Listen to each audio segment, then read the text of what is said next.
L'homme ne vivra pas de pain seulement, mais de toute parole qui sort de la bouche de Dieu.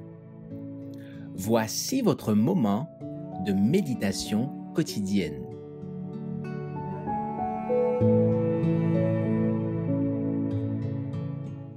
Un faisceau de signes pour l'âme qui cherche, le 1er août.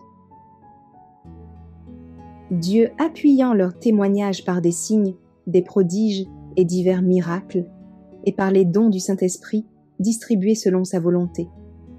Hébreux chapitre 2, verset 4. Le Christ n'accorda aucun miracle aux pharisiens. Il n'en avait pas non plus accordé à Satan, au désert de la tentation. Ce n'est pas pour nous faire valoir nous-mêmes ou pour satisfaire les exigences de l'incrédulité ou de l'orgueil qu'il nous communique sa puissance. Néanmoins, l'Évangile n'est pas privé du signe de son origine divine. N'est-ce pas un miracle que nous puissions briser l'esclavage de Satan?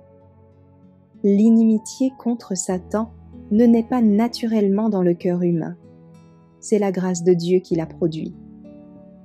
Un miracle s'accomplit chaque fois que quelqu'un, d'abord dominé par une volonté opiniâtre et capricieuse, se soumet ensuite de bon cœur à l'attirance divine. Chaque fois qu'un homme, dupe de l'erreur, arrive à comprendre la vérité morale. Lorsqu'une âme se convertit, qu'elle apprend à aimer Dieu et à garder ses commandements, cette promesse divine se réalise. Je vous donnerai un cœur nouveau, et je mettrai en vous un esprit nouveau. Ézéchiel chapitre 36, verset 26. Le changement du cœur humain, la transformation du caractère, est un miracle par lequel se révèle un Sauveur toujours vivant, déployant son activité pour délivrer les âmes.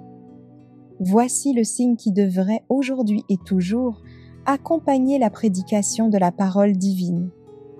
La présence du Saint-Esprit, donnant de l'efficacité à la parole pour la régénération de ceux qui l'écoutent. C'est ainsi que Dieu atteste au monde la divine mission de son Fils. Beaucoup sont dans un profond abattement. On pense qu'ils ne peuvent ni comprendre ni recevoir l'évangile du Christ. Pourtant, en eux aussi, la grâce divine peut opérer un changement miraculeux. Grâce au ministère du Saint-Esprit, l'engourdissement qui semblait leur ôter tout espoir de relèvement se dissipera. Les vices disparaîtront, l'ignorance sera vaincue. La corde qui descend du trône de Dieu est assez longue pour atteindre jusqu'au plus profond abîme. Le Christ peut tirer hors du puits de la corruption le pécheur le plus bas tombé et le placer dans la situation d'enfant de Dieu.